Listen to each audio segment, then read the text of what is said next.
नमस्कार, मी पंजाब डक. आज आहे 9 ऑगस्ट 2026. आजपासूनचा परत राज्यात अंदाज देणार आहे.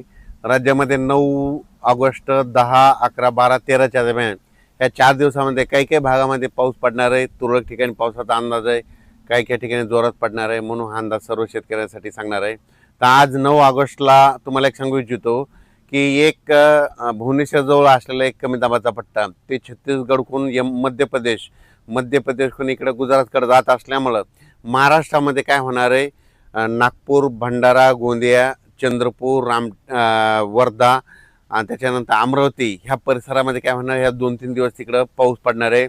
म्हणून पूर्व विदर्भातल्या त्या 6 जिल्ह्यातल्या शेतकऱ्यांनी अंदाज लक्षात घ्यायचा. म्हणजे पूर्व विदर्भामध्ये 6 जिल्ह्यामध्ये आज 9, 10, 11, 12, 13 तारखेपर्यंत पावसाचा अंदाज आहे. म्हणून हा त्यांनी शेतकऱ्यांनी अंदाज लक्षात घ्यायचा. तसेच 9, 10, 11, 12, 13च्या दरम्यान महाराष्ट्रात देखील तुम्हाला सांगू इच्छितो, मराठवाड्यात देखील परभणी जिल्हा, लातूर जिल्हा, बीड जिल्हा, जालना जिल्हा, संभाजीनगर, त्याच्यानंतर हिंगोली, नांदेड या जिल्ह्यामध्ये काय होणार आहे, खूप काय मोठा पाऊस पडणार नाही. दुपारपर्यंत ऊन पडेल, पण ह्या 4-5 दिवसामध्ये काय होणार आहे, तुरळक ठिकाणी विखुरलेल्या स्वरूपाचा पावसाचा अंदाज आहे. म्हणून परभणी, लातूर, बीड, धाराशिव, जालना, संभाजीनगर, हिंगोली ह्या शेतकऱ्यांनी अंदाज लक्षात घ्यायचा.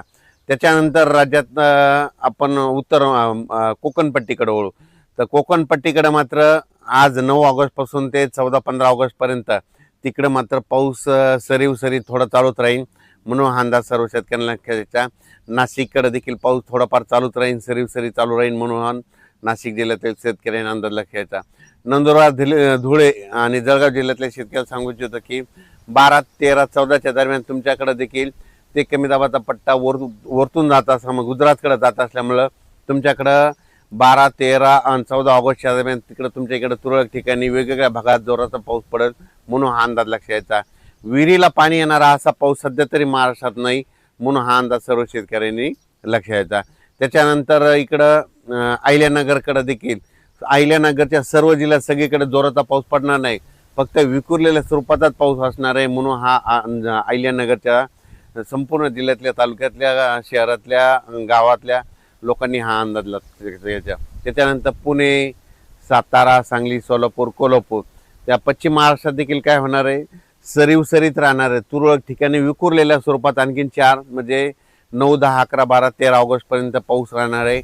खूप काय मोठा नसणार आहे. दुपारनंतर ऊन पडणार आहे, पण काही भागात तुरळक ठिकाणी विखुरलेलाच पाऊस आहे, खूप काय मोठा नाही. म्हणून हा पश्चिम महाराष्ट्रातल्या शेतकऱ्यांनी अंदाज लक्षात घ्यायचा. कोल्हापूर, सातारा आणि इकडं कोकणपट्टी तिकडं मात्र सरी त्या चालूच राहतील. मात्र कर्नाटकला एवढा काही मोठा पाऊस पडणार नाही. म्हणून कर्नाटकच्या शेतकऱ्यांनी अंदाज लक्षात घ्यायचा. तुरळक ठिकाणीच पाऊस आहे. तेलंगणात देखील तुरळक ठिकाणीच पाऊस पडणार आहे. म्हणून अंदाज लक्षात घ्यायचा.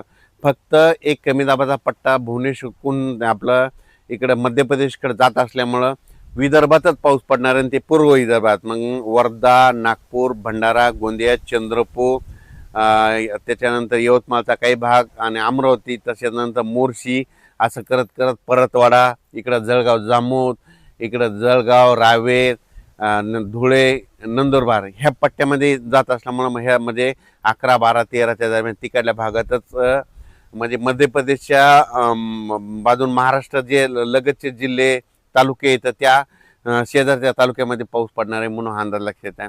संपूर्ण महाराष्ट्रात काही सर्वदूर पाऊस पडणार नाही, विखुरलेल्या स्वरूपाचा पडणार आहे. दिवसा ऊन पडेल, वारं सुटल. म्हणून हा अंदाज लक्षात यायचा. आणि शेतकऱ्याचे एक मेसेज आला की यावर्षी ह्या ऑगस्टमध्ये विहिरीला पाणी येईल, तसा पाऊस पडणार आहे का? तर तसा ह्या ऑगस्टमध्ये पाऊस पडणार नाही. फक्त गोंदिया जिल्हा, नंदुरबार, गोंदिया, नागपूर, वर्धा, चंद्रपूर तिकडच्या परिसरातच म्हणजे पाणी येईल तसा पाऊस आहे. आणि मात्र महाराष्ट्रात मात्र सप्टेंबर-ऑक्टोबरमध्ये मात्र सप्टेंबरच्या पहिल्या आठवड्यात मात्र महाराष्ट्रात विहिरीला पाणी येईल असा पाऊस पडणार आहे. पुन्हा मात्र धरण क्षेत्रात वाढ होणारा पाऊस, परतीचाच पाऊस असणार आहे. म्हणून हा अंदाज सर्व शेतकऱ्यांना लक्षात घ्यायचा.